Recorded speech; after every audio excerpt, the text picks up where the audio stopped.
name is Tim Frank. I'm a historian here at Arlington National Cemetery, and today I'm going to take you on a journey through our rich history and explain the exhibits that are here at the Memorial Amphitheater display room at the Tomb of the Unknown Soldier. And throughout the room we have displays and artifacts that illustrate our history here at Arlington. On a regular basis we receive visits from foreign dignitaries, primarily heads of state and military leaders, who visit the cemetery on their way to meetings at the Pentagon or at the White House. Customarily, they lay a wreath at the Tomb of the Unknown Soldier, and then they come here into the display room where cemetery leadership greets them and then turns them over to me or one of my fellow historians, and we walk them through our rich history. Arlington was once the home of George Washington Parke Custis, adoptive grandson of George Washington. When he died, his daughter, Mary Custis Lee, inherited the property, and her husband, Robert E. Lee, served as the executor of his father-in-law's estate. On May 23, 1861, the state of Virginia seceded from the Union, and on May 24th, the United States Army seized the property and has maintained it ever since. In 1864, the government confiscated the property formally for failure to pay taxes. By May of 1864, the two nearby cemeteries at Soldiers Home and Alexandria were filled to capacity. So on May 13, 1864, we buried Private William Chrisman here in what is now Section 27. And 1 month later, on June 15, 1864, the Secretary of War, Edwin Stanton, set aside 200 acres to become a national cemetery. And I want to point out that in those days, it was not considered an honor to be buried at a national cemetery. It tended to indicate that your family couldn't afford the cost to return your remains home. It was pretty expensive to embalm and transport in those days. All of that changed in 1868 when General John Logan, commander of the Grand Army of the Republic, the largest Civil War veterans organization, established Decoration Day. Now, we now know Decoration Day as Memorial Day. The first Decoration Day was held here at Arlington, at the Arlington House, and thousands of people went around the cemetery decorating the graves of the fallen with flowers. Decoration Day became so popular that we now credit it as making Arlington National Cemetery the premier national cemetery. Thousands of people would show up every year to hear the president speak, and then they would spread out throughout the cemetery to place flowers in the graves of the fallen. In 1873, the Army quartermaster built this small amphitheater to house the crowds. The Army completed it in 1 month, and it was ready for the 1873 Decoration Day. So in those days, it was customary for the president to speak here at Arlington on Decoration Day, and that's a tradition that continues to this day. The president will lay a wreath at the Tomb of the Unknown Soldier on Memorial Day and Veterans Day, and then speak to the crowds gathered in the amphitheater. The old amphitheater was a suitable venue for many years until one year, over 20,000 people showed up here to Arlington. So in 1903, Judge Ivory Kimball, a Civil War veteran, began the push to have a more suitable venue built here at Arlington National Cemetery. In 1913, Congress authorized this memorial amphitheater, and construction began in 1915 and ended in 1920. And the original plan was for an obelisk or a statue where the Tomb of the Unknown Soldier is today, but that went by the wayside when, in 1920, the British and the French interred their unknown soldiers. The American people read about these grand ceremonies in London and in Paris on November 11, 1920, and they began writing to the War Department, to Congress, and most likely the President, suggesting that we select, honor, and inter an unknown American to lay at rest here at Arlington National Cemetery. In October of 1921, 4 teams went out to 4 American military cemeteries in France to disinter one unknown soldier at each of those cemeteries. Each team had 2 grave cards identifying the burial site of an unknown soldier. They had strict instructions that if their first candidate was found with some identifying marks, that they were to reinter him and disinter the second candidate. In all 4 cases, the soldiers that they disinterred first were unknowns. They then had strict instructions to place each unknown in identical caskets, and they were brought to the City Hall in Chalon-sur-Marne, France for a final selection. Sergeant Edward Younger, behind me, was given the honor of selecting the unknown soldier. He was a decorated soldier from World War I who was wounded twice. Before he entered the room, teams went in and moved the caskets around so that no one could tell which cemetery the unknowns came from. Then Sergeant Younger entered the room and quietly circled the caskets. He placed a sprig of white roses on one of them, That soldier became the unknown soldier. And the other three were then reinterred at the American Military Cemetery in Romagna, France. The unknown then made a journey across the Atlantic on the USS Olympia, which was the Navy's most famous ship of the day, docked at the Washington Navy Yard, and then he was taken to the United States Capitol so the American people could pay their respects. And he was buried here at Arlington National Cemetery on November 11th, 1921, which was Armistice Day. General John J. Pershing, who commanded the American Expeditionary Forces in France, placed soil from the battlefields of France into the crypt, and Chief Plentycou, a Crow chief, left his war bonnet and acoustics as a tribute to the unknown soldier. President Harding presented the Medal of Honor, and the British presented the Victoria Cross. Other allies presented their highest awards for valor. The original tomb was a flat marble tomb completed just in time for the funeral in 1921, but later on the Army had a design competition to complete the tomb, and the winning design was submitted by Thomas Hudson Jones and Lorimer Rich. In 1932, it was unveiled to the public. The figures that are carved in front of the tomb represent peace, victory, and valor. At the end of World War II, the American people once again requested that we honor an unknown soldier. By the time the World War II repatriations were over, the Korean War was already underway, so it was decided to wait and inter both an unknown soldier of World War II and Korea.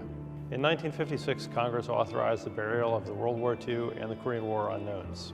And in 1958, multiple teams spread out throughout the world where they selected the transatlantic candidate and the trans-Pacific candidate for World War II. At the same time, they selected a Korean War unknown in Hawaii from among 4 unknowns. The 3 of them were then brought off the coast of Norfolk, Virginia, aboard USS Canberra for a final selection of the World War II unknown. The transatlantic candidate and the trans-Pacific candidate were brought into a separate missile compartment where teams moved the caskets around so that no one could tell which theater of operations they came from. They were then placed on either side of the Korean War unknown for a final selection. Hospital Corpsman William Charette was given the honor of selecting the World War II unknown, and he placed a wreath to the casket that was to the right of the Korean War unknown, and that became the unknown soldier. The soldier that was not selected was then buried at sea off the coast of Norfolk, Virginia. They then proceeded to the Washington Navy Yard and then to the U.S. Capitol for the American people to pay their respects. On Memorial Day, 1958, President Eisenhower presided over the funeral of the World War II and Korean War unknowns. He presented the Medal of Honor to each unknown, and what's interesting here is that he stood in as the next of kin of the World War II unknown, and Vice President Nixon stood in as the next of kin of the Korean War unknown. They accepted the flags that draped the casket, as any family would at a military funeral today. Now on Memorial Day 1984, President Reagan presided over the funeral of the Vietnam unknown, but in 1998 he was identified as First Lieutenant Michael Blassie of the Air Force, using the new DNA technology. He was returned to his family and he's buried at Jefferson Barracks in Missouri.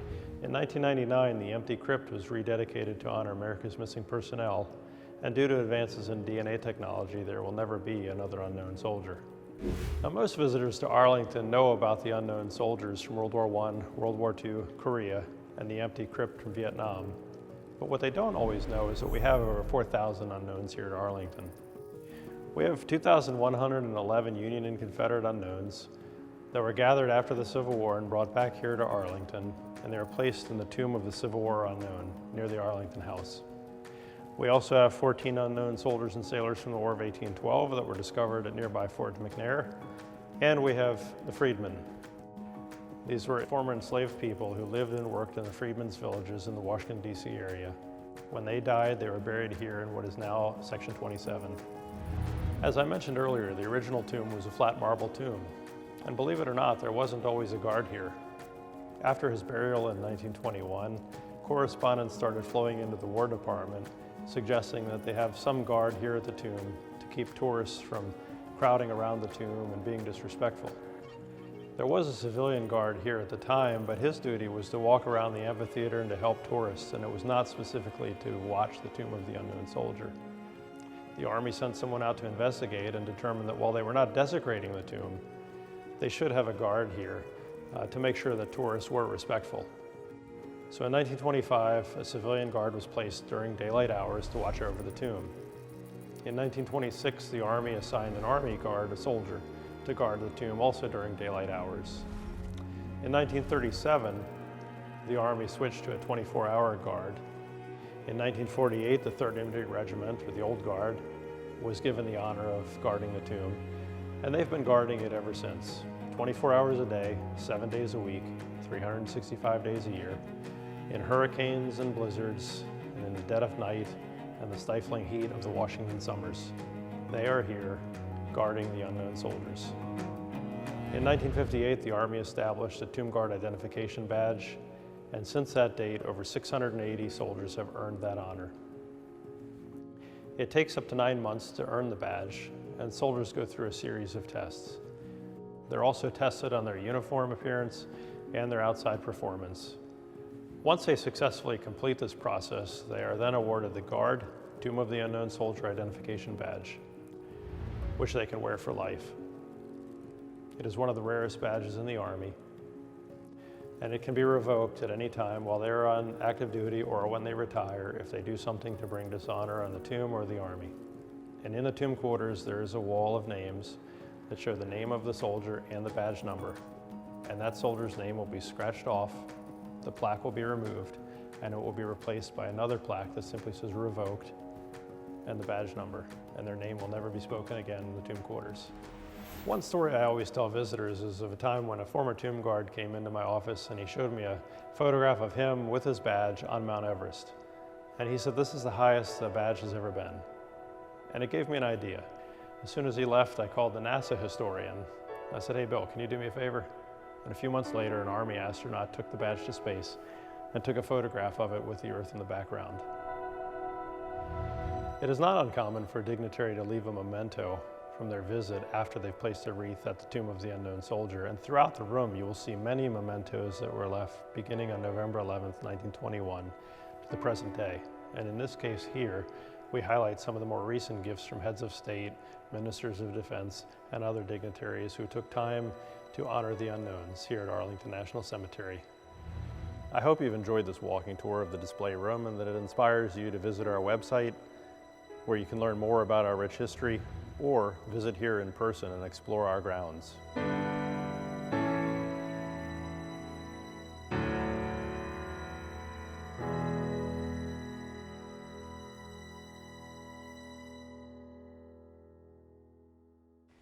A key part of Arlington National Cemetery's mission is to immerse guests in the cemetery's rich and living history. We are proud to introduce our most recent endeavor to immerse guests into the cemetery's living history with the release of our education program, which highlights the cemetery's cultural importance and how the cemetery's history is intertwined with our nation's history. This education program will enhance the visitor experience at the cemetery and will enable those who cannot visit in person to learn about Arlington in a virtual way. Engaging content is available for all to explore, with ready-to-go lesson plans for educators and walking tours for in-person or virtual experiences. These resources are great for visiting families, teachers, students of all ages, and lifelong learners. The links to this new content are available at arlingtoncemetery.mil/education.